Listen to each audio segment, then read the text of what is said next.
PKK doesn't represent the Kurds.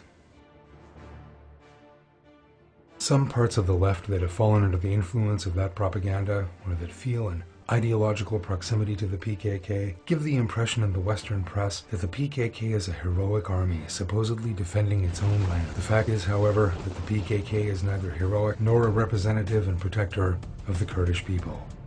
The PKK has long been fighting the Turkish military using guerrilla tactics, in other words, in a sly and cowardly way, for many years. However, it lacks the experience and, more importantly, the courage to face another group out in the open. The PKK is therefore the very last group to wage a ground war against ISIL in Syria. Indeed, the way that they fled during the first days of ISIL's assault against Kobane, leaving women, children, and the elderly behind, and these words by Cemil Bayek, one of the PKK's leaders, saying, "Geographical conditions in Kobane are not appropriate for us to fight there," confirm the truth of that.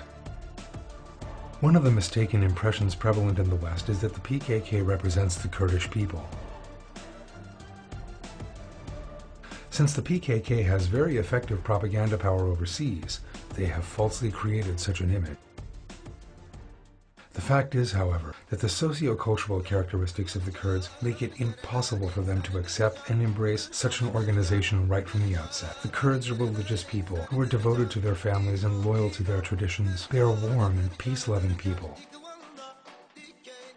The PKK, on the other hand, is opposed to all religions, godless, hostile to the family, and devoid of any moral values. It is therefore impossible for the Kurds to willingly and voluntarily go along with the PKK. The rule of the PKK over the Kurds is one formed by force and compulsion. The PKK made its name heard in the 1980s with acts of terror, aimed not against Turks, but against Kurds. It adopted a strategy of first spreading terror among the Kurds and thus building a power base. The first target was other Kurdish organizations and political movements opposed to, or an alternative, to itself. After neutralizing them through ruthless killings, it turned its attention to the civilian Kurdish population and sent the message, through its actions, saying, "We are stronger than the state here, and if you are not with us, we will not let you live." It still maintains its influence on some of the Kurds through the same approach today. Some of the actions of the PKK that targeted the innocent Kurdish population, making no allowances for women and children, are as follows. PKK members attacked the home of a Kurdish citizen called Shemus Arik on August 20th, 1987 in Mardin, opening fire with Kalashnikovs and killing 2 women and 3 children. The 4-month-old Hamza was sleeping in his cradle when he was killed. On July 9th, 1989, PKK terrorists attacking the village of Kirim in Diyarbakir also killed a 3-year-old girl. On May 10th, 1988, the PKK killed 15 Kurdish civilians in the Nusaybin district of Mardin, not sparing the lives of 6 children. One of the female babies was slain as she slept in her cradle.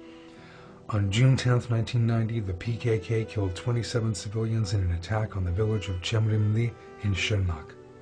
11 of the 27 killed by the terrorists were children.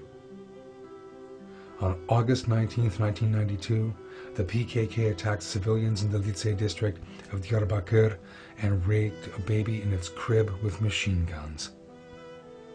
On October 22nd, 1993, women and children in Sirt were again the target of the PKK that killed 22 of our Kurdish citizens. 13 children and 9 women were savagely slaughtered in this attack. PKK terrorists attacking the village of Atabinin in Van on July 24, 1994, again targeted women and children. The PKK murdered 6 women in their beds and 3 babies sleeping alongside their mothers. As it is clearly seen, PKK leader Öcalan is given the name Baby Killer not as a result of hypothetical assumptions, but concrete examples. This violence, of which we have cited just a few examples here, has worsened increasingly. In the 1980s and 1990s, backed by the secret state structuring, the Ergenekon terror organization, the PKK became the dominant force among the Kurds due to its use of violence.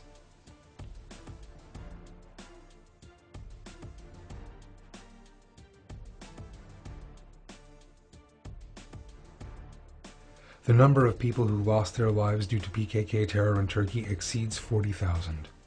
In addition to martyred Turkish troops, police officers, teachers, and other state officials, the great majority of those 40,000 were Kurds. In short, the PKK that has murdered tens of thousands of Kurds in terror attacks is one of the greatest enemies of the Kurds in the entire region. The Kurdish people are longing for the day when they will finally be rid of the scourge of the PKK.